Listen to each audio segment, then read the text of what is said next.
एक मुल्क में बादशाह चुनने का तरीका बहुत अजीब था। हर साल की शुरुआत में नया बादशाह बनाया जाता। वहाँ के लोग जोश और खरोश से बादशाह का इस्तकबाल करते। उसूल यह था कि साल के आखिरी दिन जो शख्स सबसे पहले मुल्क की सरहद में दाखिल होता उसे बादशाह बना दिया जाता। यह सिलसिला सदियों से चलता आ रहा था, लेकिन शर्त यह थी कि एक साल पूरा होने के बाद उस बादशाह को एक सुनसान और खतरनाक जगह जिसे इलाका गैर कहा जाता था उसमें छोड़ दिया जाता था। वहाँ न खाने पीने का इंतजाम होता, न रहने की कोई सहूलियत। चारों तरफ सिर्फ सांप, बिच्छू और मौत का खतरा होता। इसी तरह कई बादशाह एक साल ऐशो इशरत में गुजारने के बाद उस वीरान जगह पर छोड़ दिए गए और हलाक हो गए। एक मर्तबा एक नौजवान इस मुल्क में दाखिल हुआ। दाखिल होते ही उसे शाही लिबास पहनाकर बादशाह बना दिया गया। लोगों ने उसे मुबारकबाद दी और बताया कि अब वह इस मुल्क का बादशाह है। उसे शाही महल में ले जाया गया। वह खुश भी था और हैरान भी। एक तरफ ये खुशी कि बादशाह बन गया हूँ, दूसरी तरफ ये परेशानी कि ये लोगों ने मुझे क्यों बनाया। तख्त पर बैठते ही उसने पूछा, मुझसे पहले वाला बादशाह कहाँ है और मुझे कैसे बादशाह बना दिया आप लोगों ने। दरबारियों ने जवाब दिया,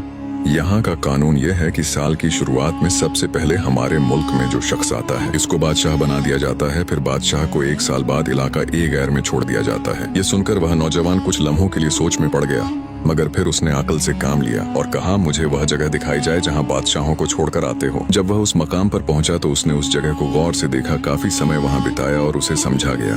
अगले ही दिन उसने हुक्म दिया कि महल से उस वीरान इलाके तक एक खूबसूरत और हरे भरे रास्ते बनाया जाए। वहाँ एक शानदार महल तामीर किया जाए। हर तरह की सहूलियतें आम लोगों के लिए मुहैया कराई जाए और उसके चारों तरफ बाग लगाए जाए ताकि वह जगह रहने के काबिल बन जाए। इसके अलावा उसने अपने लोगों के लिए बहुत काम किया। हर तरफ तरक्की नजर आने लगी। जब एक साल पूरा हुआ तो बादशाह ने कहा, अब मुझे उसी जगह छोड़ाओ जहाँ पहले बादशाहों को छोड़ा जाता था। दरबारियों ने अर्ज किया, हुजूर अब इस रस्म की जरूरत नहीं रही। हमें एक दाना और समझदार बादशाह मिल गया है जिसने अल्लाह पाक की मखलूक की खिदमत की। हम वहाँ सिर्फ उन नादान बादशाहों को छोड़ते थे जो एक साल की ऐशो इशरत में अपनी आखिरत को भूल जाते थे। लेकिन आपने अपने आने वाले वक्त की तैयारी पहले ही कर ली, इसलिए आप ही इस हुकूमत के असली हकदार हैं। यह दुनिया भी इसी मुल्क की तरह है।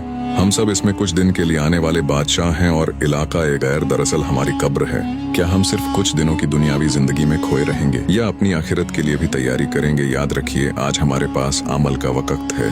या अल्लाह हमें दुनिया में रहते हुए आखिरत की तैयारी करने की तौफीक अता फरमा। हमें दूरदर्शी और अक्लमंद बना। हमें नेक अमाल की तौफीक दे। आमीन या रब्बुल आलमीन।